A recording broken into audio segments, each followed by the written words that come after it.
Hey everyone, this is my first time doing any sort of paddle review. That's really not my thing. I am more of a representative for 11624, but I did get a chance to try the Duo that will be released on November 15th. Thank you all to Enhance, thank you to Drew, who selected me to be one of the beta testers. I had a good time just chatting with him about the previous paddle, and he wanted me to try it out. So I'm excited to tell you a little bit about the Duo paddle, or as many people, even including Chris Olsen, has called it the Ankh paddle.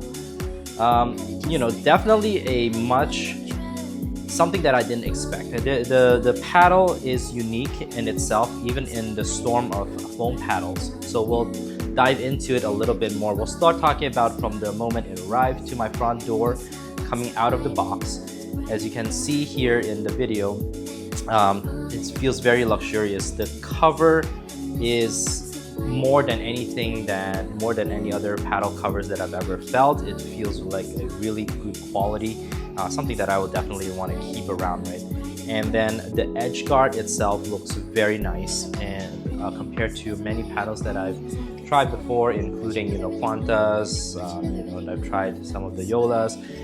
It's a little different. It gives you the feel that you are getting something that's really made with great quality.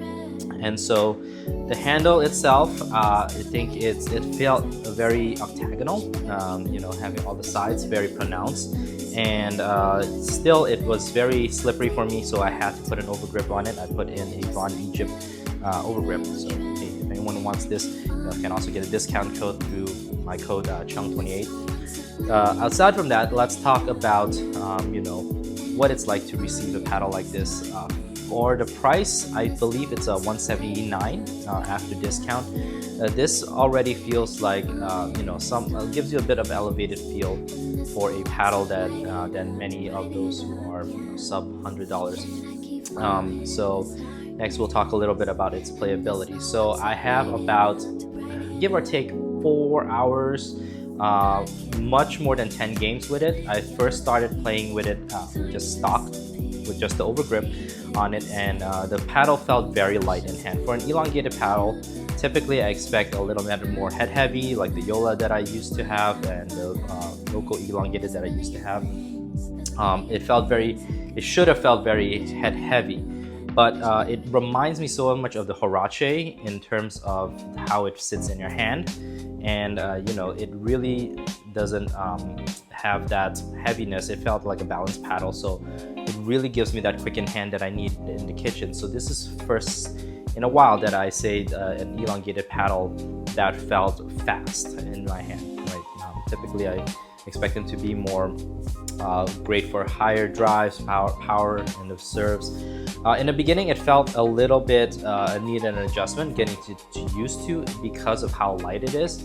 The paddle also doesn't have a lot of pop. I would say it's in the medium range of pop. It has its own pop, but because it does not have that fiberglass layer, it doesn't have the natural pop or not so much natural pop, but the extra pop that I get from, let's say, Horace, from other paddles that I've tried before, like the Loco. But so I had to put in a little bit more in terms of getting it over net and the soft gate.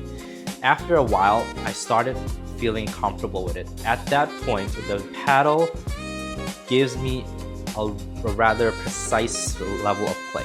Something that I typically associate more with my Pegasus Alpha Pro Power that I play with a lot. I put where the ball I wanted to put on the court. It's not overpowered that I will shoot out of the court too often. I'm not afraid of it. I think this is what reviewers meant when they say intuitive, because the paddle, the way that I hit it, the way where I wanted to place, that's where the ball is going. It's not something that I have to think about, like, do I need to hold back my swing? Do I need to adjust how much power I'm putting in? The amount that I put in and the direction where I want to go, this paddle does it. And you can tell from it has its own sort of grit to it, which I really enjoy, because I can generate very nice spin. I would say above average spin to it. And so this power played stock really great in hand maneuverability, very light. So I didn't get a sense that I can generate the max power, the top end firepower that I get from a Yola, that I get from a Loco.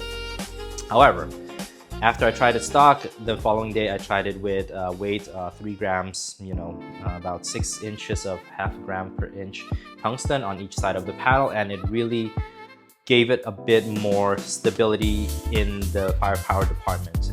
It elevated some of the firepower, I guess. Maybe widening the sweet spot really helped, but I didn't lose much of the stability and the precision, so it really enhanced the paddle in it of itself. And one of the things that finally, after I played with it, I started listening to other reviewers and what they think about it.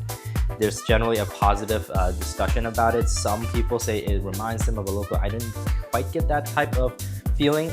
It's very unique. I have played with VSOL, I have played with both Pro and Power, I've played with a Flick, I've played with Loco, I've played with, what's another foam paddle that I've tried out? J2NF. And I can definitely say the Duo has a completely different feel. I'm not quite sure it's a Gen 3 like they mentioned online, but it's certainly a crisper type of feel that I do enjoy on that type of feedback. The most important key thing is that John Q pointed out, it really has a natural twist weight that's in the 6.6 range, which roughly translate to that I don't really need to add weight to enhance the twist, the stability. Something that I had to do for the Huarache, something that I had to do for the Loco. This one already seems to come in because of its design, because of how the foams are layered. Really gave it a really good paddle that you can play out of the box, or you can make the adjustments. And I think this is a feature of the enhanced paddle. As you can see here, they have these markers where you can put in your pods. There's 3 gram pods. I just rather play with tungsten and put it over that. So really, really nice looking paddle. Coming out November 15th, they're going to have a special too. Right off the bat, I think their Black Friday special is you buy 2, you get $100 off. So that's basically $50 off each, I would imagine, and you get a wonderful paddle right in time for the holiday. I would say if you have a Loco, or maybe you have a J2, you may not feel the need to buy some of this, but if you are venturing curious about the first foray into foam paddle, I think this is a highly recommended paddle. Something I do foresee this being more of my elongated main, but I am still a wide body user. It gives me the wide body feel in an elongated shape, which is crazy to say because I have the same reach and yet my hand speed is uncompromised. So go check it out, go follow Enhance and find out more before the November 15th drop. Until next time, stay tuned. Hopefully I have more paddles to share with you all.